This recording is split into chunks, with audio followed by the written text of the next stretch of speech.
चाहिए वो ले ले आकर के। तो इनके जो बिजनेसमैन हैं, जो दुकान वाले हैं, उनसे पहले आप हमारे पास आए, आपसे ये रिक्वेस्ट है। मैं किसी भी प्राइवेट संस्था का उनका विरोध नहीं कर रहा हूं, क्योंकि उनके बिना काम नहीं चल रहा है। प्राइवेट संस्था हो, पीपीपी मॉडल आजकल है, पब्लिक प्राइवेट पार्टनरशिप का जमाना है आजकल, कि उनके बिना हमारा काम नहीं चलना और हमारे बिना उनका काम नहीं चलना, दोनों का लेना देना है आपस में। क्योंकि सारी चीजें, चाहे पेस्टिसाइड हो, उद्योगपति बना रहे, खाद है वो उद्योगपति बना रहे, ट्रैक्टर है वो उद्योगपति बन रहे, मशीनें सब उद्योगपति, तो उनके बिना हमारा काम चलना कहाँ है। लेकिन दोनों को मिलजुल करके काम करना है, और जहां तक हो सकता है जो चीटिंग आपके साथ होती है, धोखाधड़ी होती है, उससे आपको बचना है। अब इसमें आप ये देख रहे हो कि परिवर्तन हर चीज में आता जा रहा है, चाहे आपका रहन सहन हो, चाहे आपके रिश्ते नाते हो, चाहे आपकी खेती बाड़ी हो, हर चीज में परिवर्तन है। तो जब परिवर्तन कहते हैं ना, परिवर्तन प्रकृति का नियम है, होता ही है, और इस परिवर्तन के साथ साथ हमको चलना भी पड़ेगा। तो यही जो परिवर्तन, जो खेती में छोटे छोटे परिवर्तन आते हैं, धीरे धीरे आते हैं, अचानक कुछ नहीं आता है। ये जो धीरे धीरे परिवर्तन आ रहे हैं, इसके बारे में भी हम लोग आपको इस माध्यम से बात करते हैं, खड़े होकर के। कभी आपकी छोटी छोटी ट्रेनिंग करते हैं 10-10, 20-20 किसानों की, कभी कोई बड़ा प्रोग्राम करते हैं। इनके माध्यम से कोशिश करते हैं कि जो थोड़े थोड़े चेंजेस आ रहे हैं और किसान के फेवर में उनको बताया जाए। इसी तरह से ये जैसे फसल अवशेष प्रबंधन है, इसके बारे में सोचा गया कि जमीनें हमारी बिल्कुल जो है वो ताकतविहीन होती जा रही, बंजर होती जा रही है, तो इसके बारे में थोड़ा किसानों को जागरूक किया जाए, जिसके लिए कार्यक्रम आपके यहाँ रखा गया है। इसीलिए प्राकृतिक खेती के बारे में डिटेल में बात होगी। प्राकृतिक खेती का सरकार का बहुत जोर है प्राकृतिक खेती पर, क्योंकि किसान की सेहत को ठीक रखना है और साथ के साथ जमीन की सेहत को भी ठीक रखना है। तो प्राकृतिक खेती भी यथासंभव आप अपनाना शुरू करें धीरे धीरे।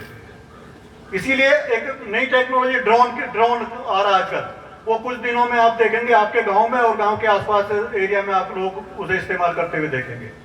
तो ये नई टेक्नोलॉजी आ रही, धीरे धीरे आप लोगों के पास आएंगी। तो इनको दिल खोल करके अपनाने की आवश्यकता है और अपने लेवल पर टेस्ट करने की आवश्यकता है। अगर हम आपको कहें कि आप जाकर के अपनी 10 बीघे जमीन है, किसी के पास 10 बीघे में जाकर पूरे में प्राकृतिक खेती कर, तो बिल्कुल मत करना। आप पहले उसको बीघे में, 2 बीघे में, 3 बीघे में करके देख लियो। अगर आपको वो लगता है कि आर्थिक दृष्टि से ठीक है, तो आप उसको आगे नए एरिया में बढ़ाएंगे, और अगर आपको नहीं लगता है तो नहीं बढ़ाएंगे। हम कहीं भी कोई भी ऐसे टेक्नोलॉजी के जोर नहीं देते जो आपकी जेब पर आघात करे, जो आपके मुनाफे पे आघात करे। मुनाफे में नुकसान बिल्कुल नहीं होना चाहिए, लेकिन जो हमारा क्रॉपिंग सिस्टम चल रहा है, जो खेती का सिस्टम चल रहा है हमारा, उसमें हम क्या क्या चीज एडजस्ट कर सकते हैं, क्या क्या चीज उसके साथ समाहित कर सकते हैं जिससे किसान का फायदा हो सके, उन चीजों को आप अडॉप्ट करें। और ये सारी की सारी चीजें इस तरह के कार्यक्रमों से पता लगेगा। ये कहते हैं कि अपने आप में तो सभी विद्वान होते हैं, लेकिन जब घर से बाहर निकलते हैं, 2 लोगों से बात होती, तब पता लगता है कि नहीं, कुछ और भी है दुनिया में। तो इस तरह की जो भी टेक्नोलॉजीज हैं, उनका दिल खोल करके आप स्वागत करें। कई बार मैं देखता हूं कि प्राकृतिक खेती में जब बात करते हैं तो बहुत सारे सवाल, बहुत सारे विरोध होना शुरू हो जाता है। विरोध ना करें, जिज्ञासा शांत करें, सवाल पूछें, और जो कहीं शंकाएं हैं उसको शंकाएं मिल बैठ करके दूर करें, तो तब उसके बाद हम आगे किसी टेक्नोलॉजी को लेकर के चलें। इसी तरह से आजकल ये जो नया 2023 का साल है, ये मिलेट ईयर के नाम से मनाया जा रहा है। जो मोटे अनाज अभी हमने जो खाने छोड़ दिए ना, जैसे ज्वार, बाजरा, मक्का और सामा की खीर, चोलाई, कंगनी, ये सब खाते थे हम लोग। तो ये कहा गया कि इनकी न्यूट्रिटिव वैल्यू जो है, ये पोषकता जो है वो बहुत ज्यादा है गेहूं के मुकाबले। गेहूं को उस टाइम में इसलिए बढ़ावा दिया गया था कि उस वक्त पेट भरने के लिए अनाज नहीं था हमारे पास। जब हम आजाद हुए थे उस टाइम देखा होगा, शास्त्री जी ने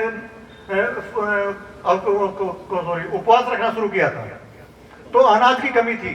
सड़ा गला अनाज हमें विदेशों से मंगाया था, और अब हम इस स्थिति में आ गए कि हमारे पास पेट भरने के लिए अनाज हो गया। हम थोड़ा सा गुणवत्ता की तरफ ध्यान दें, अब उसके पोषक तत्वों की तरफ ध्यान दें, तो हम लौट करके थोड़ा थोड़ा सा फिर से अपनी खेती के अंदर जो मोटे अनाज है इनको समाहित करें और इनको अपने खान पीन में हम लोग शामिल करें।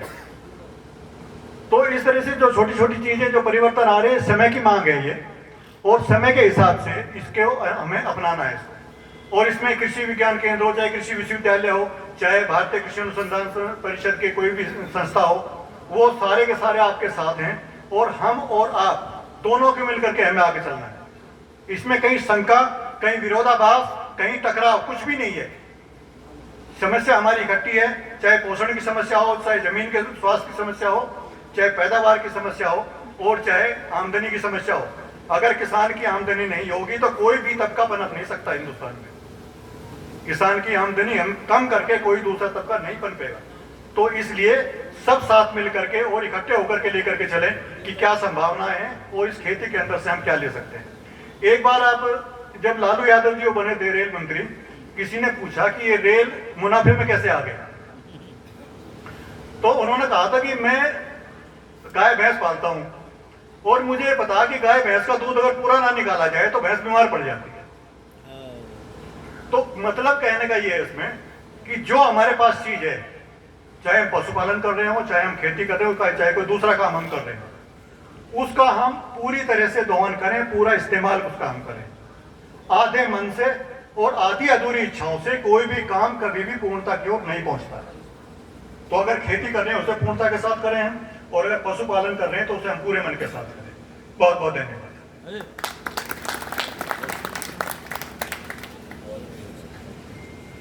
जी बहुत बहुत धन्यवाद डॉक्टर साहब आपका। आपने जो खेती से जुड़ी समस्याएं हैं उन पर अपने विचार रखे हैं। अब मैं डॉक्टर मोहम्मद हसनैन से अनुरोध करता हूं कि वो गन्ने की नई प्रजाति और केवल पोषक तत्व प्रबंधन पर अपने विचार रखेंगे। कीड़े बीमारी की समस्या बाद में देखेंगे, केवल नई प्रजातियां और पोषक तत्व प्रबंधन पे अपने बात रखें। डॉक्टर मोहम्मद हसनैन। धन्यवाद सर। आज के मुख्य अतिथि डॉक्टर बीरबल निवार जी, हमारे केवी के अध्यक्ष doctor PS Tiwari sir, doctor Omveer Singh sir KV के अध्यक्ष हस्तिनापुर, एंड हमारे जितने भी सम्मानित गणमान्य हमारे जो बैठे हैं सभी को, और जो हमारे किसान भाई हैं और जो बच्चे हैं, आप सभी को मेरा नमस्कार और इस कार्यक्रम में आने के लिए आप सबका अभिनंदन एवं स्वागत है। मैं डॉक्टर मोहम्मद हसनैन, जो कि फसल उत्पादन का वैज्ञानिक केवी के चितौड़ा पर तैनात हूँ। आज हम चर्चा करेंगे जो गन्ने की फसल है। इससे अभी आपका रबी की फसल तो निकल गई है, अभी जो आपकी बसंतकालीन गन्ना है, इसमें आप क्या क्या तैयारियां करेंगे, आप प्रजातियों का चयन, कौन कौन सी प्रजातियों का चयन करें जिससे आपकी पैदावार में इजाफा हो, आपको मुनाफा ज़्यादा से ज़्यादा मिले। जैसे आपकी एक प्रजाति है कोसे 13235, इसको आप चयन कर सकते हैं। और मैं भी अनुरोध करूंगा जो कृषि विभाग है, इन वैरायटियों का, प्रजातियों का मुहैया आपको कराया जाए, आपको जिले लेवल पे ही प्रजातियों का जो भी उपलब्ध हो मिल सके। दूसरी जो प्रजाति है आपकी COLK 14201, आप इस प्रजाति का भी चयन कर सकते हैं। ये जो प्रजातियां मैं जो बता रहा हूँ ये समय से बोने के लिए हैं। आपकी दूसरी प्रजाति है करण 9, जो कि CO 05011 के नाम से विख्यात है। आप इस प्रजाति का भी चयन कर सकते हैं, ये भी समय से बोने के लिए प्रजाति उपलब्ध है। आपकी दूसरी प्रजाति है COLK 19201, ये भी आप समय से बो सकते हैं, इस प्रजाति का चयन कर सकते हैं। ये शीघ्र पकने वाली प्रजातियां हैं। दूसरी जो कड़ी है प्रजातियों की वो है देर से पकने वाली, जैसे आपकी COS 16235 करके आती है, इसका भी आप चयन कर सकते हैं। CO 16233 ये प्रजाति है हमारी, इसका चयन कर सकते हैं। अभी ये जल्दी ही वैरायटी निकली है 5 दिन पहले लखनऊ संस्थान से। एक प्रजाति है कोसा 15233, इस प्रजाति का भी आप चयन कर सकते हैं। ये लाल सड़न रोग के लिए रेजिस्टेंस है, इसकी पैदावार लगभग 400 कुंटल पर एकड़ है। आप इस प्रजातियों का चयन करें जिससे कि आपकी पैदावार में इजाफा होगा। जैसे आप पहले से एक प्रजाति का चयन करके लगाते आ रहे हैं CO 238, ये प्रजाति यहाँ पर बहुत लेवल पर लगाई जाती है, लगभग 80% एरिया पर, मगर इस प्रजाति में बीमारियों, कीड़ों की समस्या बढ़ने की वजह से बहुत ज़्यादा पैदावार में गिरावट आया है।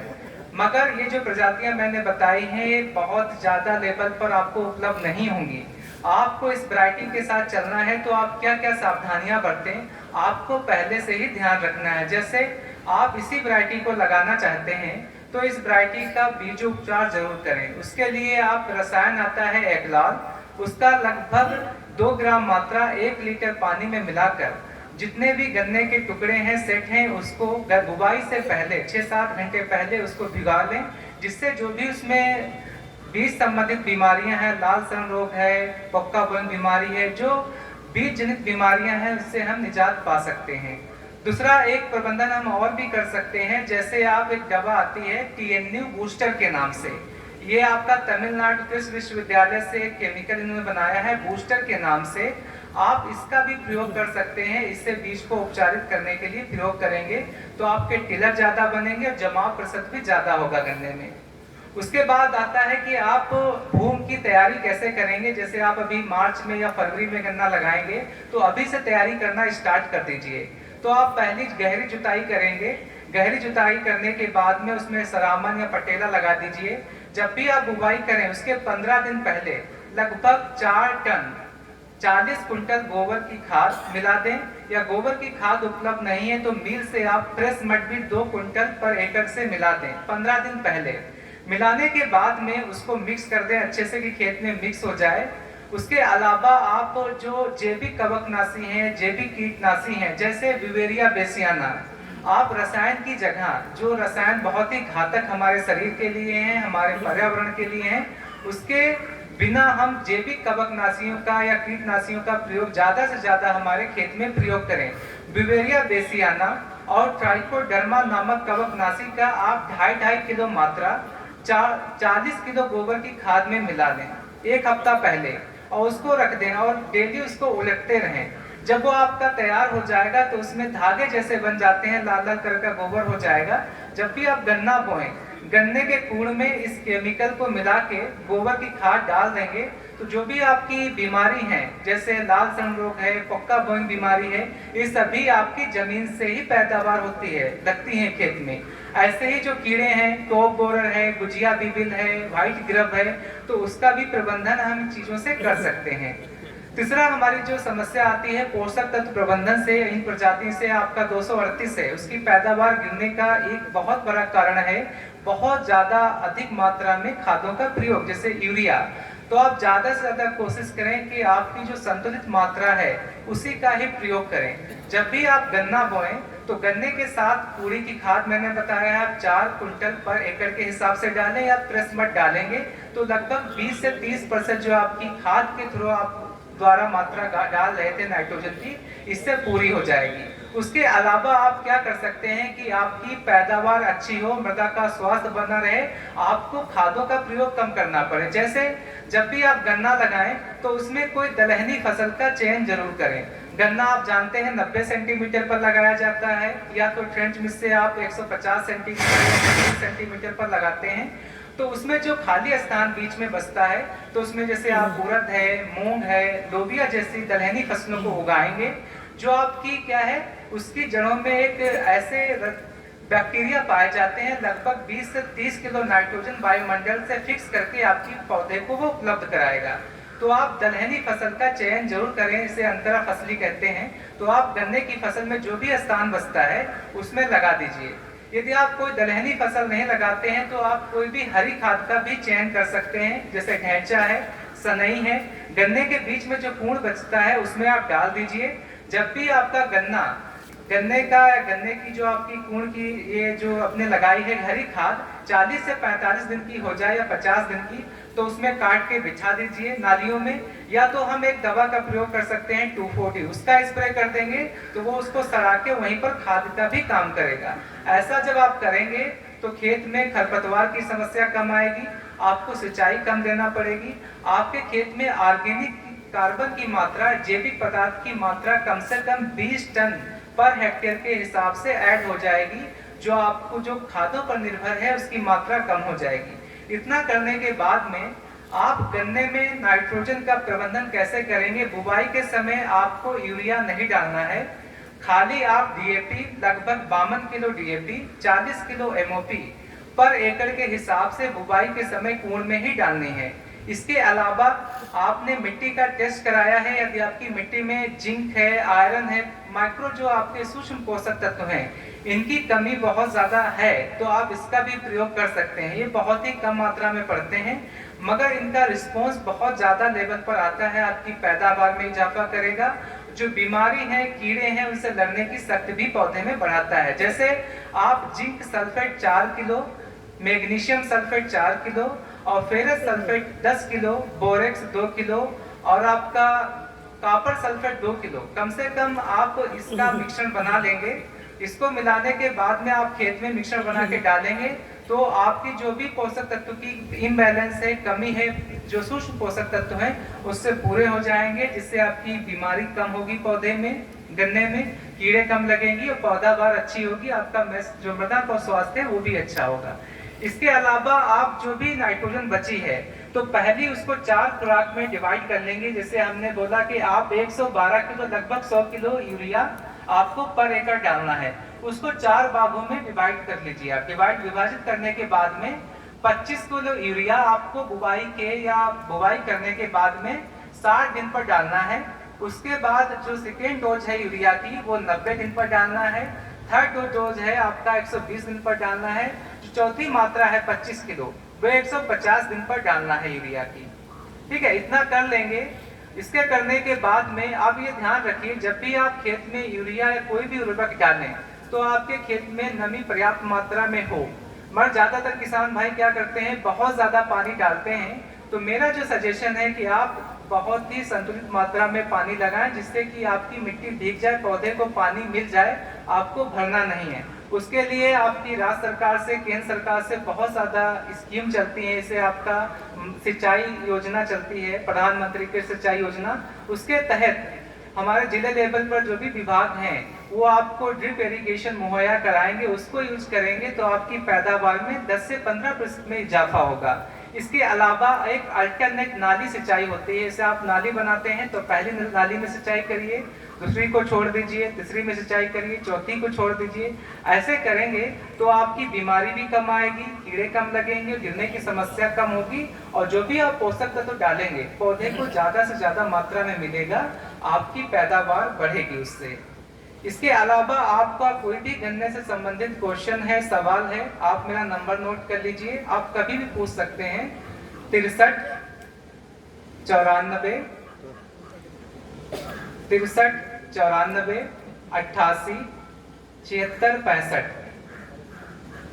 63 94 88 76 65। आपको कोई भी समस्या गन्ने में आती है, गन्ने का सीजन स्टार्ट होने वाला है, आप 1 महीने पहले क्या क्या सावधानियां बरतें हैं अपने खेत में या जो प्रजातियों के सिलेक्शन में, तो आप इससे संबंधित कोई भी क्वेश्चन या सवाल पूछ सकते हैं। आप सभी को धन्यवाद।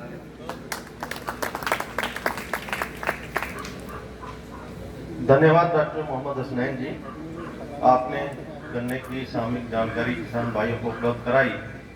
देखिए किसान भाइयों, आप बहुत ही सम्मानित और खेतीबाड़ी के महारथी यहाँ पर बैठे हुए हैं। आप लोगों का ज्ञान काफ़ी महत्वपूर्ण है और अधिक है और पुराना है।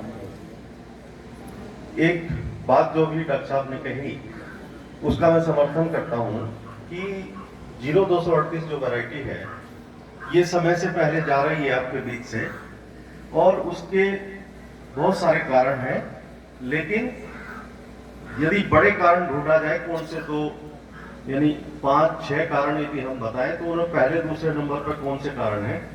एक है यूरिया का अधिक प्रयोग और दूसरा पानी का अधिक प्रयोग। ये दोनों समस्या की वजह से ये प्रजाति अभी 10 साल और चलती समय से पहले जा रही है। तो इस बात का ध्यान देना बहुत आवश्यक है कि आप यूरिया का कम प्रयोग करें और सिंचाई भी कम करें। कार्यक्रम को आगे बढ़ाते हुए मैं अनुरोध करता हूं डॉक्टर यशपाल जी से, जो उद्यानिकी के वैज्ञानिक हैं, कृपया आप आए और कुछ सामयिक चर्चा किसान भाइयों से करें। समय आपका 7 मिनट। धन्यवाद डॉक्टर साहब। सम्मानित मंच, किसान भाइयों, आज के इस कार्यक्रम में आप सबका हार्दिक स्वागत है। आज का जो कार्यक्रम है विशेष रूप से फसल अवशेष प्रबंधन परियोजना के अंतर्गत किया जा रहा है, और इसका मकसद है कि जो हमारी फसल अवशेष होते हैं उनको हम कैसे प्रबंधन करें कि हमारे वातावरण भी साफ सुथरा रहे और जो धरती माता है, भूमि है, उसका स्वास्थ्य भी अच्छा बना रहे। हमारे प्रोफेसर हैं डॉक्टर ओमेश सिंह जी अपनी वार्ता में चर्चा कर रहे थे कि हम अपनी जमीन को कार्बन विहीन करने की तरफ जा रहे हैं, क्योंकि हम लोग अत्यधिक रसायनों का इस्तेमाल करके उत्पादन को हम बढ़ा रहे हैं, लेकिन उसका दुष्परिणाम क्या है कि जो मिट्टी का कार्बन कंटेंट है, मिट्टी का जो जीवाश्म पदार्थ है वो कम होता जा रहा है। और उसके संरक्षण के लिए बहुत आवश्यक है कि हम अपनी फसल अवशेष, जो भी फसल अवशेष हमारे होते हैं, किसी भी फसल के जो अवशेष होते हैं, यदि हम उन फसल अवशेषों को अपने खेत में ही प्रबंधित कर लें, मैनेज कर लें, तो हम अपनी मिट्टी का जीवाश्म कार्बन कंटेंट भी बढ़ा सकते हैं और जो हमारा वातावरण है उसको भी साफ सुथरा रख सकते हैं। क्योंकि समय सीमा बहुत कम है, इसमें थोड़ी सी चर्चा इस विषय पे भी करना चाहूँगा जो आज का विषय है। हम जो प्रबंधन की बात करते हैं, ये तो हम मशीनों के माध्यम से जो फसल अवशेष हैं उनको काट के करें, या एक आप लोगों ने नाम सुना होगा फसल पूसा वेस्ट डिकम्पोजर। ये 7 तरह के बैक्टीरिया फंगस का एक मिश्रण होता है, जिसका काम होता है कि जो फसल अवशेष हैं उनको बहुत तेजी से सड़ा के, गला के और खाद में परिवर्तित करने का। हम चूंकि गन्ना बेल्ट के हम लोग रहने वाले हैं, हमारी मुख्य फसल गन्ना है, और इसमें जो फसल अवशेष अपना गन्ना की पत्ती है, इसको हम कुछ किसान को बेच के या तो कुछ उसमें आग लगा देते हैं ना, इसको यदि हम अपने खेत में मल्चर के माध्यम से काट के, या जो मैं बता रहा हूँ पूसा वेस्ट डिकम्पोजर, जब हम खेत में पत्ती को फैला देते हैं, उसके बाद सिंचाई जल के साथ में पूसा वेस्ट डिकम्पोजर का प्रयोग यदि करते हैं, तो वो 20 से 22 दिन में डिकम्पोज होके और पूर्ण रूप से खाद में परिवर्तित हो जाती है। आपको जलाने से भी बच जाते हैं और इसके बहुत ही उत्साहजनक परिणाम आते हैं, क्योंकि ये कार्बन कंटेंट तो बढ़ाता ही बढ़ाता है, हमारी मिट्टी में जो सूक्ष्म जीव हैं उनकी संख्या को भी बढ़ाता है और मिट्टी की उर्वरता को बढ़ाता है। बस मैं यहाँ पर आपको बताना चाहूंगा कि इसका हम कैसे उपयोग करें, कैसे बनाते हैं, क्या इसकी विधि है और कैसे इसको इस्तेमाल करते हैं। पूसा वेस्ट डिकम्पोजर कैप्सूल के माध्यम में उपलब्ध है, वो 4 कैप्सूल आते हैं और 1 एकड़ के लिए पर्याप्त है, और वो पेस्ट के रूप में भी उपलब्ध है।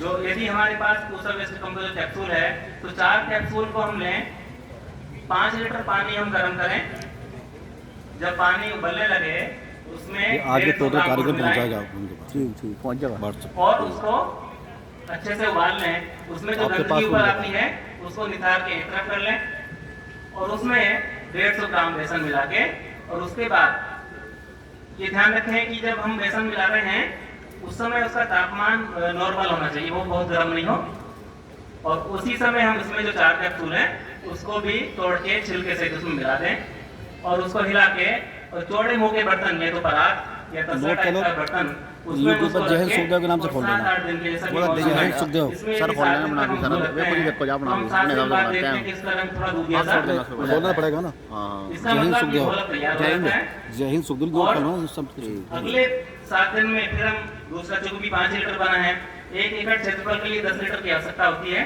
तो हम अगले 5 लीटर पानी फिर गर्म करें, और उसमें फिर हम क्या बता, जय हिंद सुखदेव, जय हिंद, जय हिंद। पुराना रखा हुआ हमारे पास सुखताल वाले सुखदेव है 5 लीटर, उसमें से 1 लीटर मिला के इसमें डाल देते हैं। इससे आ इस तरह जाएगा। से अच्छा 10 लीटर घोल हमारा कैपिटल में देना नहीं तो बड़ा इंग्लिश में, ठीक है। इस 14-15 जो 10 लीटर घोल हुआ, इस घोल को हम लोग या तो स्प्रे के माध्यम से 200 लीटर पानी में मिला के 1 एकड़ क्षेत्रफल में, या तो हम स्प्रे मशीन से छिड़काव करें या सिंचाई जल के साथ में हम खेत में अप्लाई करें। इससे जो भी फसल अवशेष आपके खेत के हैं, चाहे धान के हैं, चाहे गन्ना के हैं, चाहे मक्का के हैं, या अन्य सब्जियों के भी हैं, वो पूरी तरह से डिकम्पोज हो जाते हैं। क्योंकि इसमें जो मैंने बताया कि 6-7 तरह की फंगस होती है, उसका काम होता है उसको डिकम्पोज करके उपलब्ध कराना।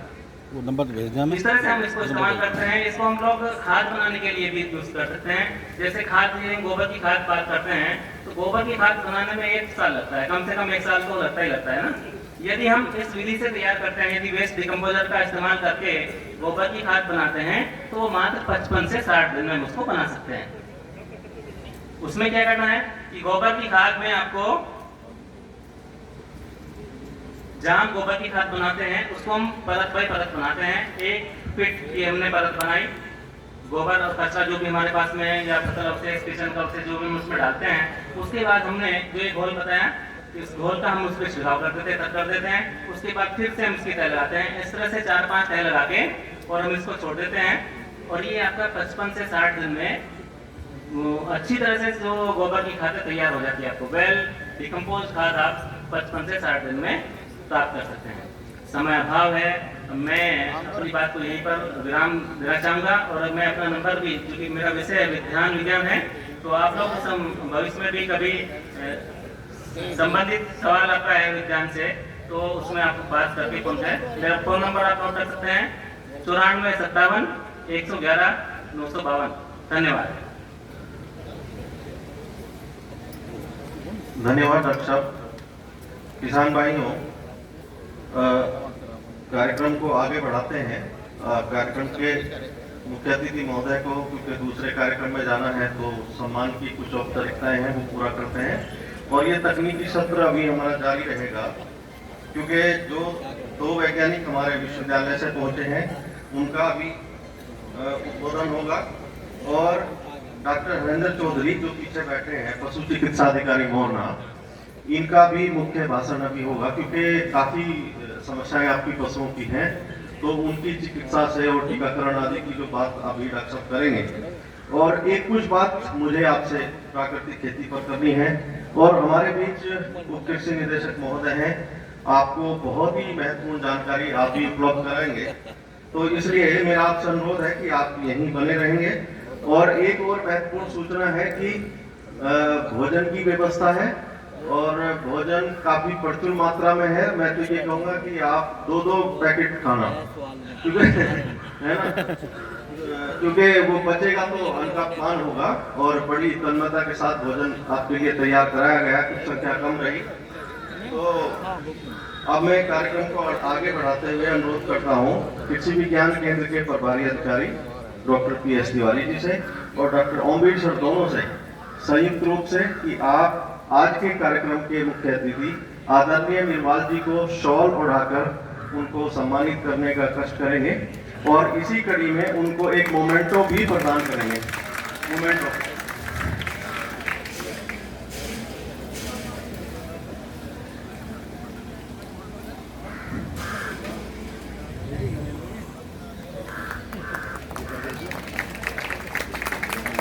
प्रतीक चिन्ह।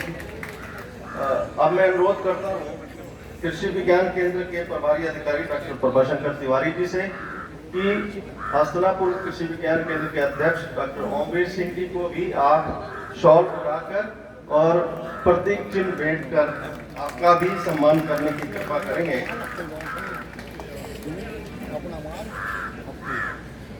और अब मैं अनुरोध करता हूं प्रभारी अधिकारी महोदय से और डॉक्टर सुरेंद्र जी से कि आप दोनों लोग संयुक्त रूप से उप कृषि निदेशक महोदय का भी सबको सम्मानित करने की कृपा करेंगे, है ना? हाँ हाँ।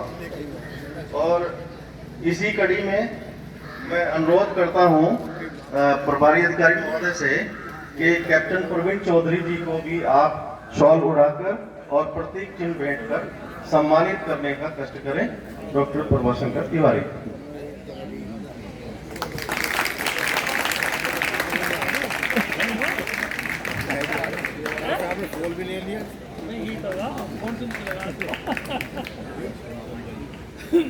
धन्यवाद सर।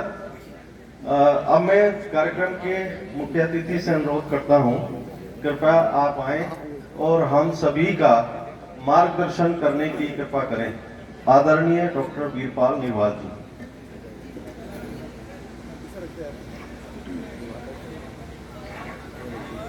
आज इंटर कॉलेज भोकरड़ी में कृषि विज्ञान केंद्र चितौड़ा के द्वारा आयोजित, जिसको हम कृषि मेला भी कह सकते हैं और नाम इसका अवशेष प्रबंधन, फसल अवशेष प्रबंधन के नाम से यह कार्यक्रम आयोजित कर रहे हैं। इसके कार्यक्रम के हम जो मंचासीन और जो बहुत प्रमुख हम लोगों के लिए है, जिस विषय में आज का हमने कार्यक्रम रखा, उस विषय के सभी ज्ञाता हैं। ऐसे डॉक्टर ओमवीर सिंह जी जो वरिष्ठ वैज्ञानिक और अध्यक्ष भी हैं कृषि विज्ञान केंद्र हस्तिनापुर के, जो आज हमारे बीच में उपस्थित हैं। डॉक्टर प्रभात शंकर तिवारी जी प्रभारी अधिकारी हैं कृषि विज्ञान केंद्र चितौड़ा के। Doctor RP. चौधरी जी उप कृषि निदेशक मुजफ्फरनगर के। कैप्टन परवीन चौधरी जी जिन्होंने परिसर दिया, उनका धन्यवाद भी डॉक्टर जितेंद्र जी ने किया। और डॉक्टर परवीन जी प्रधानाचार्य के साथ साथ इस कॉलेज की जो गतिविधियां हैं, जो छात्र हैं, उनमें अनुशासन और समय समय पर कोई महीना ऐसा नहीं जाता यहाँ पर जो कोई रचनात्मक कार्य में होते हों। तो उसके लिए मैं डॉक्टर परवीन जी को बधाई भी देना चाहूँगा। ऐसे अपने प्रधानाचार्य परवीन जी। डॉक्टर हरिओम कटियार जी सह प्राध्यापक हैं। डॉक्टर सर्वेश लोधी जी, डॉक्टर सुरेंद्र सिंह जी सह प्राध्यापक हैं, काफी दिनों से कृषि विज्ञान केंद्र में कार्य कर रहे हैं, संचालन कर रहे हैं।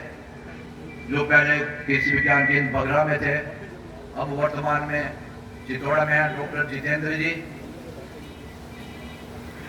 डॉक्टर हसनैन जी और सभी जो अपने अधिकारी, महिला अधिकारी यहाँ पर बैठे हैं, पीछे जो सम्मानित सभी मेरे अधिकारीगण यहाँ पर आए हैं, सबको संबोधित करते हुए सामने बैठे हुए सभी जिम्मेदार और कृषि कार्य कर रहे सब, जिनको वास्तव में रुचि है इस चीज की कि हमें कहीं ऐसा अवसर मिले कि जो हमें नई नई तकनीक बताए। ऐसे सभी सम्मानित किसान भाइयों और एनसीसी कैडेट्स, बच्चे बच्चियां दोनों बैठी हुई हैं, इनको मैं धन्यवाद दूं क्योंकि इनकी रुचि का ये विषय है ही नहीं। लेकिन प्रधानाचार्य जी ने इनको इसलिए बैठा था क्योंकि ये बच्चे भी किसानों के यहाँ से निकल कर आए हैं और मुझे लग रहा है कुछ बच्चे लिख भी रहे हैं और घर जाकर बताएंगे भी कि आज हम वहाँ गए थे और ऐसे ऐसे हम लोगों को जानकारी मिली। तो आपको भी धन्यवाद देना चाहूँगा कि आप लोग बहुत देर से यहाँ पर एक बच्ची यहाँ से उठ कर नहीं गया। इसके लिए प्रधानाचार्य जी का अनुशासन भी यहाँ पर दिखता है कि सामने प्रधानाचार्य जी बैठे हुए हैं। हम लोगों को जब कोई बीमारी हुई तो बीमारी के लिए हम लोग आपस में चर्चा करते हैं कि इस डॉक्टर के पास में जाएं, फिजिशियन के पास में जाएं, सर्जन होगा तो किसके पास में जाएं, ऑर्थोपेडिक है तो किसके पास में जाएं। तो अंत में आता है कि डॉक्टर मुकेश के पास में चले। मुकेश जैन जी बहुत अच्छे ऑर्थोपेडिक सर्जन है, डॉक्टर पंकज जैन फिजिशियन है।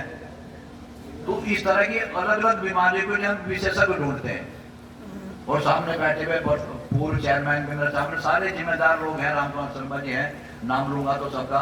लेकिन मैं जब से देख रहा हूँ जो बात आप बताते हैं और जो फोन लिखने को कहते हैं, तो मैंने गिना कि 12 या 13 लोग ऐसे हैं जो फोन नंबर लिखते हैं। तो इसका मतलब उनको गहन जानकारी है और वो फिर प्रश्न भी पूछ सकते हैं, इसलिए वो नंबर भी लिखते हैं। तो ऐसे ही जब हम जाते हैं तो 1200 रुपए डॉक्टर मुकेश जैन की फीस है, 1000 रुपए दूसरे डॉक्टर की, 800 रुपए 600 रुपए से कम किसी डॉक्टर की फीस नहीं। और ये जो फसल के डॉक्टर यहाँ पर बैठे हैं अलग अलग विषयों के डॉक्टर हैं। सबके सामने मैंने जो आपको नाम पढ़े, सबके सामने डॉक्टर लगा हुआ। तो सब अपना जो विषय है उसकी पूर्ण जानकारी वो लोगों को है और आपके द्वार पर वो डॉक्टर आपको जानकारी देने के लिए, इसलिए मैं धन्यवाद देना चाहूंगा इन सबको भी। और आप लोग यहाँ बैठे हुए सुन रहे हैं और आपका जिन्होंने यहाँ ये मंच जमाया बहुत देर तक, ऐसे मेरे बहुत पुराने 20 साल से परिचित जो मेरे दाएं ओर बैठे हुए हैं, घनश्याम प्रेमी जी वक्ता है बहुत बढ़िया। और कैसे बांधा जाए, लोगों को उठने ना दिया जाए, ऐसे उसमें मार हासिल है डॉक्टर घनश्याम जी और उनके बुद्ध टीम यहाँ पर आई हुई। सरकार ने तय किया कि कृषि मेले का आयोजन किया जाए और आपने देखा प्रदर्शनी लगी हुई। प्रदर्शनी में भी आपको जाकर देखना चाहिए कि हमारे काम की क्या चीज है। काफी कुछ चीजें मिलती हैं, नुमाइश में भी लगी थी। उसके बाद में एक प्रदर्शनी लगी, उसमें भी कृषि मेला लगा और हमारे जो आर.पी. चौधरी जी हैं कई मेलों में मिलना भी हुआ। और देखते पूरी जानकारी हम किसानों को देने की कोशिश करते हैं। सन 2014-24 तक आए 2 महीने हो गए, ऐसा प्रधानमंत्री जी ने कहा था। अब लोग पूछते हैं हमसे भी कि तुम्हारे प्रधानमंत्री जी कहाँ गए, 2024 तक आए, 2 महीने कहा था, कहाँ आए, 2 महीने हो गए। 2 महीने होने का एक फार्मूला उन्होंने निकाला था। मेरी बातों को अन्यथा न लियो और लेने के भी नहीं, क्योंकि मैं आगे बीचता हूँ, मुझे बाद में क्या जो कहना होगा। 2024 तक की जो बात आई थी, जो अभी जो आंदोलन चले, आपने वो देखा होगा जो प्रधानमंत्री जी ने सोचा था कि मैं किसानों की आय दोगुनी करूंगा, लेकिन उस पर आंदोलन होकर पहली बार इतिहास में ऐसा हुआ। और माननीय मोदी जी जो सोचते हैं वो करते हैं, लेकिन अन्नदाता का नाम आपने लिया था, वास्तव में अन्नदाता है, किसानों को अन्नदाता कहा था। केवल 7-8 मिनट का भाषण दूंगा। अन्नदाता कहा गया, इन अन्नदाता के सामने तो मोदी जी को भी झुकना पड़ा, जो आज अमेरिका और बड़े बड़े देशों के सामने नहीं झुके ना। सारे देश मोदी जी की तरफ देख रहे हैं कि बहुत बड़ा शेर दहाड़ता हुआ आ रहा कि हमारा फैसला करवा दे। और आज मोदी जी का जो व्यक्तित्व है, जो चीज अच्छी हो उसे अच्छा कहना चाहिए, जो खराब लगे खराब। आप खराब कहेंगे साहब आवारा पशु फिर रहे 15-15 पशु एक खेत में है। मुझे लगता है कि जब थोड़ी गेहूं की फसल आने भी और एकदम से खेत में करना शुरू कर जाए, कहीं नहीं छोड़ दे तो उपज भी खेत कहाँ से होगा गेहूं। तो ये आपकी है, मैं मानता हूँ, ये कहना चाहिए। लेकिन प्रधानमंत्री जी, मुख्यमंत्री जी जो करते हैं उसको अच्छा भी कहना चाहिए। जो काम अच्छा करे उसको अच्छा कहना, जब ना करे तो जनता के बीच उसको रखना भी चाहिए अच्छा नहीं। उसके लिए इंतजाम किया कि हर गांव में गौशाला खोली। फिर 3 गांव का क्लस्टर बनाकर प्रदेश सरकार ने तय किया गौशाला खोलेंगे। और उसके लिए प्रधानों से निवेदन किया कि आप अपना अंश कुछ दें, कुछ सरकार देगी।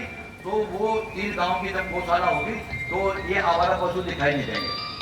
फिर भी वो नहीं कम हुए, तो 5000 से 7-8 हजार के बीच की संख्या की गौशाला खुर्दा जी ने स्थान देख लिया।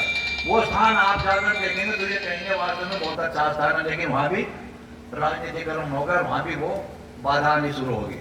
तो निवेदन हमने अधिकारियों से किया कि जो बाधा है, जो किसान वहाँ है, जो बैनामी की जमीन है, उसकी आप वैकल्पिक व्यवस्थाएं कहीं करें और इसको बनाना शुरू करें, ताकि ये समस्या आपकी जो आप कहने वाले थे, मुझे पता है जो आप मुझसे पूछने वाले उस समय आपके प्रश्न, आपके दिमाग के जो प्रश्न है मैं उत्तर खुद ही दे देता हूँ उसका। ये सबसे बड़ी समस्या करने की समस्या आ रही, वो समस्या के लिए माननीय मुख्यमंत्री जी से बार बार निवेदन कर रहे हैं कि किसान पूछते हैं कि क्या आपका रेट हो रहा, पेमेंट नहीं हो रहा, ये सारी चीजें भी वहां तक पहुंच गई। लेकिन जो अच्छा हो, माना मैं आपके बीच का हूँ, कार्यक्रम मेरे जैसे अधिकारी जी कह रहे थे बहुत व्यस्त है, मैं आज का ही व्यस्त नहीं हूँ, 25 साल हो गए, इतने ही कार्यक्रम मेरे पहले से रहे, ये मानोगे आप? इतने ही कार्यक्रम, इतना ही आना जाना, आप लोगों का प्यार इतना रहा कि मुझे बुलाते हैं बहुत ज्यादा, अच्छे में भी बुरे में भी, वैसे कुछ भी कहने, चाहे आप पार्टी के भी ना हो, इसमें ऐसे लोग बैठे जो कुछ पार्टी के भी नहीं होंगे, लेकिन मुझे प्यार इतना करते हैं, बुलाते मुझे फिर भी। तो इसलिए ये मेरा रोजगार जो आप कह रहे हैं, तो ये मेरा 20-25 सालों से चला रहा, मुझे लगता है कि आपका आशीर्वाद रहेगा, ये लगातार चलता रहेगा। मैं आपके दुख सुख का साथी भी हूँ। अभी मैंने चीनी मिल मोहना की, ये मैं कहना चाहूंगा, चीनी मिल मोहना की मैंने बढ़ोतरी करने की बात की थी। 13 साल हो गए, रामपाल जी बैठे हैं, सब लोग बैठे हैं, चेयरमैन साहब बैठे हैं, महकार सिंह साहब, 13 वर्षों से मैं जब कहीं लखनऊ जाया करता या कहीं मीटिंग हुआ करती, चाहे अमित शाह जी को एक बार प्रधानमंत्री जी की हुई थी, तो मेरी जेब में अगर सर्दी है तो मेरे अंदर की जेब में, नहीं है तो मेरी बराबर की जेब में। मैं हमेशा एक एप्लीकेशन रखता था चीनी मिल मोहना का कि बढ़ोतरी हो, उसका विस्तारीकरण हो। 13 सालों में एक पिछले वर्ष एक ऐसा समय आया कि माननीय मुख्यमंत्री जी को सदन में घोषणा करनी पड़ी कि चीनी मिल मोहना का विस्तारीकरण भी हमारी सूची में है, इसका विस्तारीकरण होगा, ये बात आई थी। उसके बाद हम लोग राजनीतिक लोग हैं, ये चाहते भी कि इसका श्रेय कोई और ना ले ले, हमें मिले, क्योंकि गन्ना मंत्री जी ने शाम को 5:30 बजे जब वहां से सदन से निकले, कहा कि आपको बधाई हो, आपका चीनी मिल बड़ा होने जा रहा। माननीय कपिल देव जी, माननीय मंत्री जी ने कहा था कि आपको बधाई हो, और मैंने आपने दोनों ने बहुत कोशिश की, मैंने कहा जी आपका बहुत बहुत धन्यवाद, आपने घोषणा करवा दी। तो उसके बाद में राजनीति नहीं करनी चाहिए। मैं आपके बीच का हूँ, आपने मुझे बढ़ाकर यहाँ तक पहुंचाया, तो आप लोगों को ये कहना चाहिए कि हमारे मिल का विस्तारीकरण नहीं हुआ। उसमें कुछ लोगों ने आक्षेप लगाने शुरू कर दिया, साहब होर्डिंग को लगाना हम राजनीतिक लोगों का काम है कि होर्डिंग में लगाएंगे, फोटो लगाएंगे और धन्यवाद मुख्यमंत्री को देंगे। तो आप लोगों को ये कहना चाहिए कि मुख्यमंत्री जी ने घोषणा की थी, ये चीनी मिल बड़ा क्यों नहीं हो रहा, आप इसके लिए कोशिश करो, इसको मिल को बड़ा कराओ, तो एक उत्साह बढ़ता। और उसको आप क्रिटिसाइज करेंगे कि साहब ये तो चीन में बड़ा होने को कहा था, राजनीति चमका रहे, फोटो लगा रहे हो, तो फिर काम करने वाला भी अपनी गति धीमी करते हैं।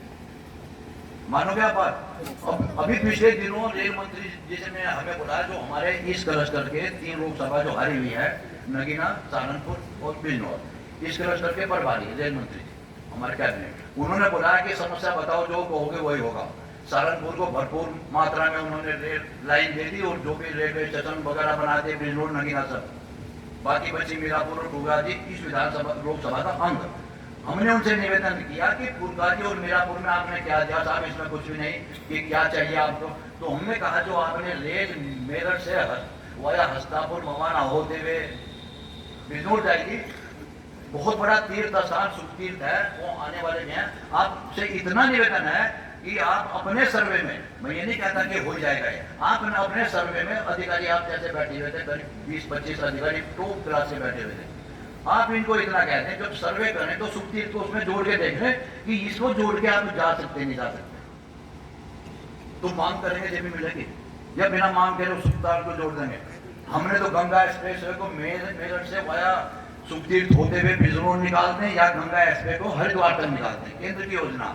ये हमने उनके सामने मांग रखी, बार बार मांग रखेंगे, जब भी जाएंगे जब भी मांग रखेंगे। मांग रखेंगे तो आपकी मांग भी होगी, अन्यथा नहीं होगी। तो उसमें भी कुछ लोगों का था कुछ कहना कि साहब चीनी मिल बड़ा कर दिया, रेल में बैठा देंगे आपके सामने कह रहा सबके, तो ऐसा ना कागरो, उत्साह बढ़ाने के लिए कागरो साहब चलो हम भी आपके साथ चल रहे, वरना राजनीतिक कार्यकर्ता की हिम्मत कम हो जाए। तो इस क्षेत्र के विकास के लिए किसानों के लिए ये बात मैंने कही। अब मैं बताना चाहूंगा कि आपके लिए समर्पित है, आपके लिए सरकार भी समर्पित है। हम लोग कभी भी किसी तरह की भी जैसे जानकारी देने के लिए आए, मैं कह रहा हूँ बहुत अच्छा मंच है, बड़ा कीमती है। अगर 500 लोग या 600 रुपए फीस बैठे तो 10,000 की फीस बैठेगी, लेकिन सरकार की ड्यूटी है, सरकार ने कहा किसान के द्वार तक जाइए, तो ये किसान का द्वार यहाँ पर किसान के द्वार पर आए, वो जानकारी आपको देने की कोशिश कर रहे हैं कि किस तरह की आय दोगुनी होगी। वो तो मैंने आपको जो समस्या थी उनका निवारण तो मैंने कर दिया।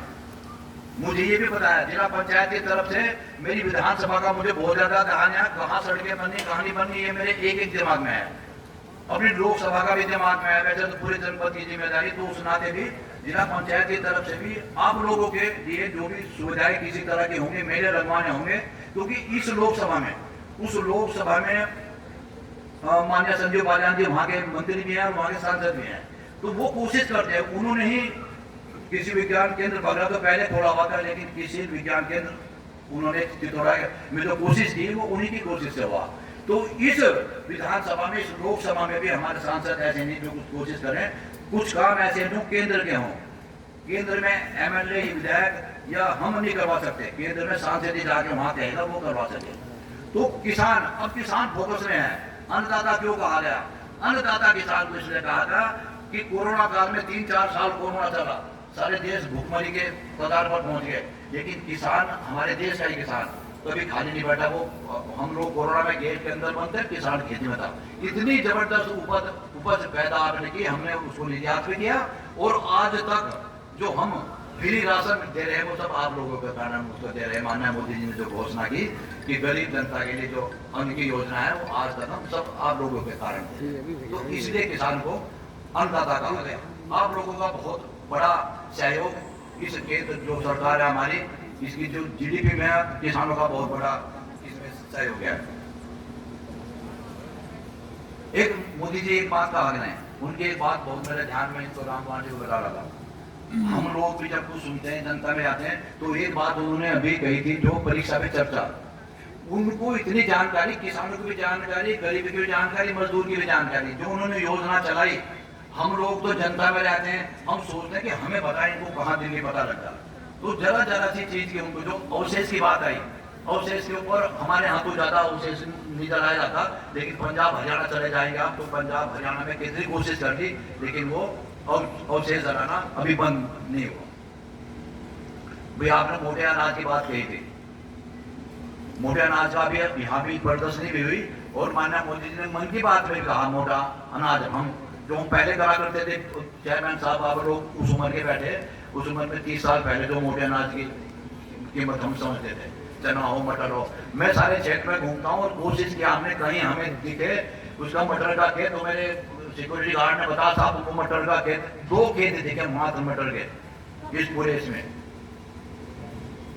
मैं मानता हूँ फिर वही कहेंगे आपके साहब मटर बोल देंगे, चना बोल देंगे, पैदा कौन होने देगा, ये खा जाएंगे, वो समस्या कम हो रही, लेकिन धीरे धीरे उसकी तरफ आना शुरू करें। एक मेरा मित्र है, उसका पैर कटने वाला था, ये बैठे पंडित जी, ये बैठे मेरे कार्यकर्ता सब, गैंग्रीन होगी उसके पैर में, पैर कटने वाला था, लेकिन अंगूठा कट गया उसका, अंगूठे पे बात आई, शुगर कंट्रोल नहीं हो रही थी, इंसुलिन दिन भर इंसुलिन लग रहे, तो उसने ये बताया अभी कि उसने मोटा अनाज घर में लाया हुआ था, तो मोटे अनाज का वो कर रहा, तो उसकी इंसुलिन बंद होगी, आधी गोली सुबह आधी शाम होगी। ये मुझे नहीं पता सही है गलत है, लेकिन उसने ये बताया कल ही कि साहब मोटा अनाज खा रहे, ये भी कहे थे उनके घर में कि मोटा अनाज दिन भर जो भी खाना खाएगा मोटा अनाज खा रहे हैं, वो शुगर बिल्कुल से कंट्रोल में है, ऐसा उसने बताया। प्रत्यक्षदर्शी हम इसके हैं। तो मोटे अनाज के हमारे बच्चे और हम जो हमारी ये स्थिति हो रही ना, कैल्शियम न कोई विटामिन, इसमें बहुत बढ़िया महत्वपूर्ण पर्चे दिए हुए जो उसमें लिटरेचर दिया हुआ, उस लिटरेचर को घर जाके आप पढ़ रहा हूँ और उसके अनुसार ही आप जो खेती की चीजें हैं वो खेती में क्या उपयोग होने वाली चीजें हैं। और मैं आपसे निवेदन करूंगा कि अभी हमारा कृषि विज्ञान केंद्र चितौड़ा एक बीज लगाया, वो जो बीज मुझे लगा थोड़ा ही बाहर आया, बहुत थोड़ा बाहर आया, अभी कुछ है नहीं। मेरा मतलब उस अवस्था में चितौड़ा है कि अभी कुछ है नहीं, सरकार की तरफ से भी आने वाला नहीं। तो अभी आपने जो कहा कि जो अपनी जिला योजना की बैठकें होंगी, जो भी कुछ आपकी बात हो जिला योजना में हो सकती हो, वो आप होंगे उस बैठक में, हम भी रहते हैं, हमारे सांसद जी रहेंगे या हमारे जनप्रतिनिधि जो भी रहेंगे। तो अभी उसकी बाउंड्री नहीं हुई, अभी आप उसमें कुछ लगाएंगे तो बंदरों की बहुत ज्यादा समस्या, बहुत भयंकर समस्या है, जंगल है चारों तरफ, तो उसकी एक बाउंड्री हो, बाउंड्री में फिर आप नई नई चीज लगाए। कोलू देखा था, अभी मुझे बुलवाया गया था, मैं गया था उसमें, तो वो कोलू आप जाकर कभी देखना, आप एक बार किसानों को निमंत्रित करना, गिने चुने किसान हो 50-100, और उनको एक बार कृषि विज्ञान केंद्र का आप वहाँ भ्रमण भी करा दे, भ्रमण करा के आप बताएं हम वहाँ क्या क्या उसमें कर रहे हैं, क्या हम कर सकते हैं। अभी तो उसमें जितने लोग स्टाफ हैं बस यही स्टाफ है, कुछ स्टाफ जब हम यहाँ तक को हस्तापुर से बुला लिए, कोई बगरा से बुला लिए, इस तरह की व्यवस्था है। और जब ये कृषि विज्ञान केंद्र चल पड़ेगा अभी आने वाले समय में, तब आपको इसका महत्ता का पता चलेगा कि कितना बड़ा महत्वपूर्ण केंद्र हमारे आसपास में यहाँ पर खुला हुआ।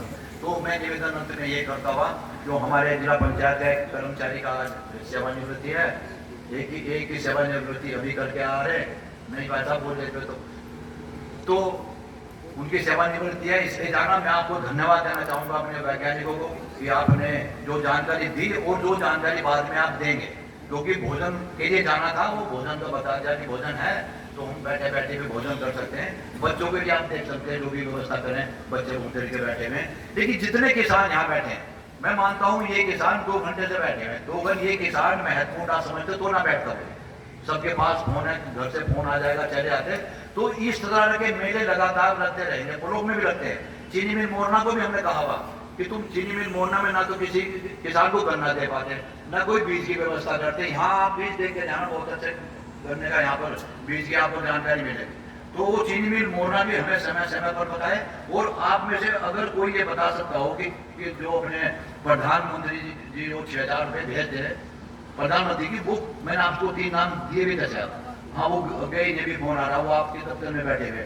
तो कुछ किसान ऐसे जिनके आगे जिनके नहीं आए, उनको परेशान ना होना पड़े, ये व्यवस्था आप करें। कोई बैंकों का काम हो तो बैंकों से कराएं, लेकिन अगर आपके विभाग की व्यवस्था है किसी विभाग की, तो उन किसान को जो सम्मान निधि मिल रही, सम्मान के साथ में सरकार दे रही, तो उस सम्मान निधि को भी किसान को कम से कम दर दर भटकना ना पड़े। इस निवेदन के साथ में आप लोग यहाँ पर बैठे, आप लोगों का, किसान भाइयों का बहुत ज्यादा धन्यवाद, और हमारे वैज्ञानिकों का सहयोगी जो यहाँ पर बैठी हुई, अपने बहनें भी बैठी हुई, और सबसे ज्यादा मेरे जो छोटे छोटे बच्चे एनसीसी कैडेट से बैठे हुए, इन सबका धन्यवाद करते हुए मैं अपनी बात समाप्त करूँगा। घनश्याम फिर लीजिएगा भी कि आपने यहाँ पर आए, हम लोगों की सेवा की। और फिर मैं ये कहता हूँ, बार बार जहाँ भी आता हूँ, नवंबर में अभी समय है, नवंबर में हमारे यहाँ मेला लगता, उस मेले में अब की बार भी कुछ किसी विभाग की तरफ से भी बहुत ज्यादा जानकारी देने के लिए कुछ स्टोर नहीं लगते। जमीन उपलब्ध हम कराएंगे, टेंट उपलब्ध हम कराएंगे, सुविधा हम सब देंगे, सब सुविधा देंगे, लेकिन आपके विभाग की तरफ से वहाँ जानकारी देने के लिए, क्योंकि वहाँ 90-95% किसान क्या 100% वहाँ किसान जाता, तो किसान को अगर उसमें से कहीं जानकारी मिले तो वो जानकारी बहुत ज्यादा लाभप्रद हो, बहुत ज्यादा बड़ी संख्या में किसानों को एकदम एक मंच में जानकारी मिलेगी। ये निवेदन मैं आपसे करते हुए अपनी बात समाप्त करूंगा। धन्यवाद। जय हिंद। डॉक्टर साहब का जोरदार ताली की गड़गड़ाहट से स्वागत हो। बहुत बहुत धन्यवाद आदरणीय मुख्य अतिथि महोदय का। मुख्य अतिथि महोदय प्रस्थान करेंगे, लेकिन एक बार पुनः मैं आप सभी से अनुरोध करता हूं कि आप सभी बैठे रहेंगे। अभी भोजन की व्यवस्था भी है और आगे का कार्यक्रम भी होगा। तो मैं अब अनुरोध करता हूं उप कृषि निदेशक महोदय से, कृपया आप आए और जो है अपनी से संबंधित किसान भाइयों को जानकारी उपलब्ध कराने की कृपा करें। उप कृषि निदेशक महोदय।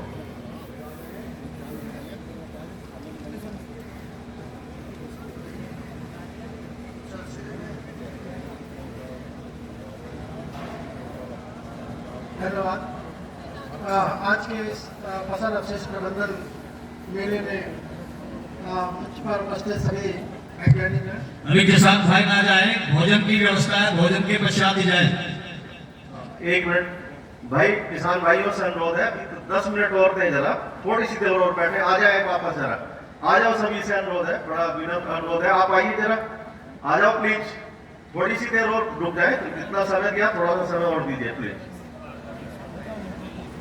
चूँकि भोजन का भी समय हो गया है और काफ़ी समय भी हो गया है, कई सारे काम भी किसान भाइयों को निपटाने होते हैं, तो मैं अपने सूक्ष्म में अपने कृषि विभाग के संबंध में थोड़ी सी जानकारी देकर अपनी बात समाप्त करूँगा। जैसे कि हमारे अध्यक्ष जी ने भी किसान सम्मान निधि के संबंध में बात करके गए, वो भी किसानों को बताइएगा। मैं बता दूँ, जो कृषि विभाग की तरफ से जो योजनाएं संचालित है उनके संबंध में सूक्ष्म में बताना चाहूँगा। एक तो जो प्रमाणित बीजों की जो योजना है, चाहे वो बीज चाहे गेहूँ का रहा हो, चाहे धान का रहा हो, चाहे वो जैसा कि अभी बताया जो मोटे अनाज के रूप में मक्का का बीज रहा हो, सभी पर अनुदान की व्यवस्था है। 50% अनुदान जो आपका गेहूं का अभी जो बीज वितरण हुआ है उस पर 50% का ही अनुदान दलहनी और तिलहनी बीजों के पर कृषि विभाग द्वारा दिया जा रहा है। धान के बीज पर भी 50% अनुदान है, लेकिन अभी जो जायद में हमारी जो मक्का अभी बोआने के लिए हम लोगों ने एक कार्य योजना बनवाई है, तो जो भी किसान भाई अगर मक्का बोना चाहते हैं तो उस पर 90% छूट पर हम जो है मक्का का बीज किसान भाइयों को उपलब्ध करा रहे हैं। ये बीजों के वितरण की योजना है। जो भी किसान भाई इच्छुक हो, कृषि विभाग के हमारे कर्मचारी यहाँ भी हैं और आपके बीच में भी रहते हैं, उनसे आप अपना नाम नोट करवा दीजिएगा, वो आपको 90% छूट पर आपको मक्का का बीज उपलब्ध कराएंगे। इसके अलावा एक जो योजना है वो सोलर पंप की योजना है। आपको मालूम है कि बहुत सारे सोलर पंप किसानों की इच्छा रहती है कि हम लोग सोलर पंप लगवाएंगे, तो सोलर पंप की भी योजना है जिसका 60% अनुदान भारत सरकार द्वारा मिल रहा है। वो अभी सोलर पंप के अभी भी टोकन निकले थे अभी 3-4 दिन पहले, और उसमें बहुत सारे किसानों ने निकाले, लेकिन मांग इतनी ज़्यादा है कि जितने भी लक्ष्य हम लोग लेते हैं सरकार से वो भी कम पड़ जाते हैं। तो अभी भी अगर कोई किसान इच्छुक हो तो अपना कृषि विभाग के जो कर्मचारी हैं उनको नाम नोट करवा दें। जैसे ही अगर आगे से अगर कोई टोकन निकलने की व्यवस्था होगी तो आपको सूचित कर देंगे। और वो उसमें जो सोलर पंप है वो 2 हॉर्स पावर के हैं, उसकी जो पात्रता है वो समस्त किसान है, किसान होना चाहिए जिसके पास जमीन हो, सारे किसान हैं, और उसमें 2 हॉर्स पावर का और 3 हॉर्स पावर और 7.5 हॉर्स पावर और 10 हॉर्स पावर तक का जो है वो सोलर पंप जो है कृषि विभाग किसानों को उपलब्ध करा रहा है। इसके अलावा जो एक और योजना है जिसको मैं बताना चाहूँगा,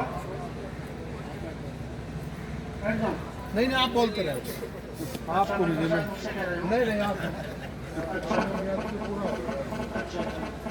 और तो एक जो योजना जो सोलर पंप के अलावा जो मैं बताना चाह रहा हूँ जिसके आज टोकन भी निकल रहे हैं, जैसे कि ये फसल अवशेष प्रबंधन की बात चल रही थी। फसल अवशेष प्रबंधन में जैसा कि बताया कि कृषि यंत्रों से फसल अवशेषों का प्रबंधन किया जा सकता है, या जो अभी बैच डिकम्पोजर के संबंध में बताया हमारे वैज्ञानिकों ने, उससे भी आप फसल अवशेष प्रबंधन के बारे में अपनी बात विस्तार से अगर जानना चाहें तो हमारे वैज्ञानिकों से संपर्क करें, विधिवत रूप से वो आगे आप बता भी देंगे। तो उसमें आज टोकन की व्यवस्था आज निकल रहे हैं टोकन से, जिसको भी टोकन निकलवाना हो आज साइट 5 बजे तक खुली हुई है। उसमें जो कृषि यंत्रों के संबंध में बता दूँ, जो 4 लाख की छूट वाला ट्रैक्टर की एक स्कीम है, स्मॉल गोदाम की छूट 50% जो स्मॉल गोदाम अगर बनाएंगे तो उसमें भी छूट है। शायद 7 या 8 लाख रुपए का स्मॉल गोदाम है, उसमें जो है आधी छूट किसान को मिल जाती है। इसी तरह से जो फसल को दाना निकालने के लिए जो थ्रेसिंग फ्लोर की जो व्यवस्था है उसमें भी 50% के अनुदान है, उसमें भी 3-3.5 लाख रुपए का पूरा प्रोजेक्ट है, उसमें भी आधी छूट किसान भाई को मिल जाती है। तो ये तमाम सारे टोकन निकालने की बात है। एक बात ये आती है कि साहब जो टोकन निकालते हैं वो हमारा टोकन निकलता नहीं और दलाल निकाल देते हैं, ऐसा कुछ नहीं है। आप अपने होता क्या है कि जैसे ही किसान टोकन निकालने के लिए बैठता है तो उसमें जो है वो क्योंकि बहुत सारे लोग उसके साइट पर लगे रहते हैं, तो कभी कभी साइट बहुत मंदी चलती है और किसान जो है सोचता है कि शायद ये निकलेगा नहीं, तो उठ के चले जाते हैं, और उसी का फ़ायदा जो दलाल टाइप के जो लोग हैं, जो डीलर हैं हमारे, वो भी दलाली का काम ही मैं कहूँगा कर रहे हैं, तो वो उस तरह का वो अपने टोकन निकाल के वो फ़ायदा उठा लेते हैं और हमारा किसान जो है मायूस रह जाता है। तो वो उसको छोड़ना नहीं है जब तक कि वो टोकन निकल ना जाए, चाहे बड़ी साइट धीमी चले तो वो टोकन निकालें। और एक बार अगर आपका टोकन निकल गया तो फिर आपको कोई अनुदान रोक नहीं सकता है। आप टोकन जैसे निकल जाएगा, टोकन पर अमाउंट लिखा रहता है कि कितनी जमानत राशि आपको जमा करनी है, किस बैंक में जमा करनी है। जो 10,000 रुपये तक का यंत्र है उस पर कोई जमानत राशि नहीं है। 10,000 से 1 लाख रुपये तक का जो यंत्र है उस पर 2,500 रुपये की जमानत राशि है।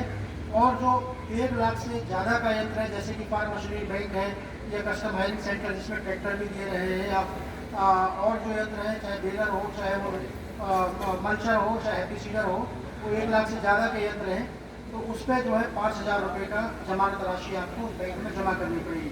लेकिन ये जो जमानत राशि है वो आपको ऐसा नहीं है कि जमानत राशि जब्त हो जाएगी।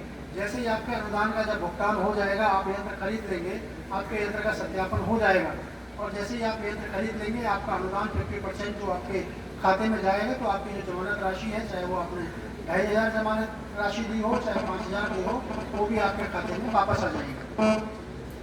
एक जिप्सम की योजना है, शायद बहुत सारे लोग जानते नहीं हैं जिप्सम के बारे में, कि जिप्सम बहुत अच्छा एक मृदा सुधारक है। जैसे कि बालों का एक कंडीशनर होता है, इस तरह से ये भी जो है मृदा सुधारक है, वो भी जमीन का एक कंडीशनर है। उसको भी खेत में डालेंगे तो उसमें जहाँ बहुत ज़्यादा चिकनी मिट्टी है उसको जो है वो भुरभुरा बना देती है, और जहाँ बहुत ज़्यादा रेतीली टाइप की ज़मीन है अगर वहाँ पर उसको डालेंगे जिप्सम को, तो वो उसकी जो है कंडीशन जो है वो जिप्सम ठीक कर देता है। और जो आपकी तिरहनी फसलें हैं, चाहे वो सरसों हो, चाहे वो और कोई तिरहनी फसल हो, उसमें अगर या आलू की फसल हो, उसमें अगर आप जिप्सम डालते हैं तो उससे एक तो उसकी क्वालिटी अच्छी होती है, आपको तेल की मात्रा की उसमें वृद्धि होती है। तो आप जिप्सम जरूर डालें। जिप्सम पे भी कृषि विभाग 50% अनुदान दे रहा है आपको। सभी राजकीय कृषि बीज भंडारों पर आपको ये जिप्सम आपको मिल जाएगा। और लेकिन एक चीज़ जरूर मैं बता दूँ आपको, चाहे कृषि विभाग से आप चाहे बीज लें, चाहे आप कोई वस्तु लें, चाहे यंत्र खरीदें, सभी पर टोकन की व्यवस्था है और पंजीकृत किसान को ही इसका लाभ दे हैं।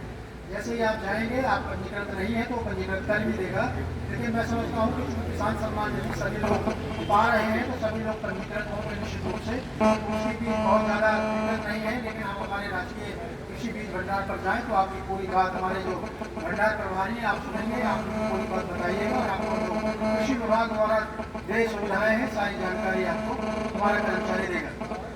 इसके अलावा एक जो मैं बता रहा हूँ कि जो बहुत सारे कृषि रक्षा रसायन बाजार में उपलब्ध हैं और बहुत सारे घातक रसायन हैं और बहुत तरह के रसायन हमारे फलों और सब्जियों में भी मिला के लोग बेच रहे हैं और बड़ी खराब बात है, तो उनसे थोड़ा सा बचें। लेकिन जो भी आप रसायन खरीदें तो आप कोशिश करें कि जो भी हमारे जैविक रसायन हैं वो जैविक रसायन खरीदें, चाहे वो कमेरिया बेचने की बात हुई, चाहे वो कोई और इस तरह की फंगिसाइड है उनकी बात हुई, चाहे कीटनाशी की बात हुई, तो उसी तरह के आप प्रयोग करें। लेकिन इससे बात अगर नहीं बनती है तब फिर दूसरे रसायनों पर आप जाएँ। रसायनों की एक बात याद आ गई, तो रसायनों से मैं बता दूं आपको कि रसायन जो आप जानते हैं कि आपको बड़े खुश नसीब हैं कि आप इस क्षेत्र में रहते हैं कि आप यहीं की सब्जी और फसल पैदा हुई जो है यहीं पर खाते हैं। लेकिन जो लोग बड़े शहरों में बैठे हैं, दिल्ली में बैठे हैं, उनको सारे लोग जहर ही खिलवा रहे हैं। आप अगर आज़ादपुर मंडी में अगर जाएंगे तो बहुत बड़े बड़े कड़ाव टाइप के वहाँ पर मंडी में बने हुए हैं, और अगर वो 500 किलोमीटर से अगर सब्जी आ रही है तो 5-7 दिन में दिल्ली में पहुंचेगी, तो निश्चित रूप से वो जो सब्जी है वो हरी ना रह के पीली पीली हो जाएगी और उसका कोई खरीदार नहीं रहेगा। लेकिन उन्होंने क्या किया है, बहुत सारे जहरीले रसायन उसमें कढ़ाव में डाल देते हैं और जैसे ही सब्जी बाहर से आती है 400-500 किलोमीटर दूर से, और जैसे ही आती है उस कढ़ाव में डुबा देते हैं और सुबह को जब निकालते हैं तो ऐसा लगता है कि जैसे बिल्कुल अभी कट के आ रही है। ये स्थिति जहर खाने की है। एक चीज़ और बता दूँ मैं आपको, जैसे जो बहुत सामान्य सी बात है, आपकी जानकारी के लिए बता दूं कि आप लोग मौसमी, जैसे कोई बीमार हो डॉक्टर के पास जाए तो डॉक्टर कहता है भाई मौसमी का जूस पियो और थोड़ी ताकत बनेगी, और आप मार्केट में जाते हैं और कहते हैं भाई ठेले में जाके भाई 1 गिलास जूस बना दे। उसने क्या किया कि बस फट से 2 मौसमी निकाली, मशीन में डाली और 1 गिलास जूस बना के आपको दे दिया। लेकिन अगर मैं आपसे कहूँ कि आप 4 मौसमी खरीद के लाइए तो घर पे 1 गिलास जूस निकालिए तो आप 1 गिलास जूस नहीं निकाल पाएंगे। उसका कारण ये है कि जो ठेले पर जूस बेचता है वो बड़ा प्रोफेशनल टाइप का बंदा है। वो घर पे क्या करता है कि जैसे उसको पता है कि मेरी 50 मौसमी आज बिक जाएंगी, तो उन 50 मौसमियों को पहले वो पानी में डालेगा, और उसके बाद में जो उसके बच्चे हैं या वो खुद उन मौसमियों में जो लोग मीठा जहर टाइप का कहिए उसका इंजेक्शन लगा के उसको मीठी बना देता है और वो एकदम फूल के एकदम मोटी हो जाती है। और जैसे ही वो 2 मौसमी छीलेगा और छील के उसमें डालेगा तो एकदम लगेगा कि आप जो है 2 गिलास में ही बहुत मीठी भी लगेगी, टेस्टी भी लगेगी और आप सोचेंगे बहुत बढ़िया हम लोग ताकत वाली चीज़ पी के आए। घर पे लाके 2 मौसमी क्या 4 मौसमी का भी आप 1 गिलास जूस नहीं निकाल पाएंगे। ये स्थिति जहर पिलाने की हो रही है। इसी तरह से मैं एक और भी आपको उदाहरण दे दूँ। बहुत सारे जो बड़े बड़े शहर हैं जो बड़े अच्छे तरबूज ले जाके बेच रहे हैं और एक छोटी सी चिप्पी निकाल के उसकी काट के ऊपर रख देते हैं, बड़ी लाल दिखाई देती है और लोग कहते हैं कि यार बहुत बढ़िया लाल तरबूज है और इसको 1 नहीं आज 2 घर ले जाओ। वो 2 ले जाता है लेकिन उसको नहीं पता कि वो जो उसमें भी वो जो है लाल रंग मिला के खाने वाला वो मिला के इंजेक्शन लगा के उसको इतना लाल कर देता है कि लगता है कि बहुत बढ़िया तरबूज हम लोग खा रहे हैं। तो ये हम लोगों के जहर की स्थिति है कि हम लोग जो है अब तो यहाँ तक हो गया है कि हम लोगों के घर में ऐसा भी जहर हो गया है कि उसके बिना हम लोग रह नहीं सकते। अब मच्छरदानी है वो भी जहर मुझी मच्छरदानी है। आपका जो घर में जो कॉइल लगाते हैं जो मच्छरों को भगाने की मशीन वो सीधे हमारे शरीर में जाती है। तो हम जहरों से माने इतना मिल गए हैं अब जो भी हम लोग ले रहे हैं इस तरह से है कि जहर भी खा ही रहे हैं एक तरह से। तो ये जहरों से बचें और जो भी सुरक्षित रसायन है सुरक्षित रसायनों का ही प्रयोग करें। और घर पर तो बिल्कुल कतई ये जहर ले जाके ना रखें क्योंकि आजकल के जो बच्चे हैं वो बड़े चिड़चिड़े टाइप के हैं। वो घर पे रसायन ना रखें। मैं बता दूं आपको कि जो पहले के जो लोग हैं उनको अगर कोई 10 बात कह भी दे तो उनको चिड़चिड़ाहट नहीं होती है। और जो आज के बच्चे हैं उनको अगर थोड़ा सा भी कुछ कह दो तो कुछ भी अर्थ का अनर्थ लगा के कुछ भी कर सकते हैं।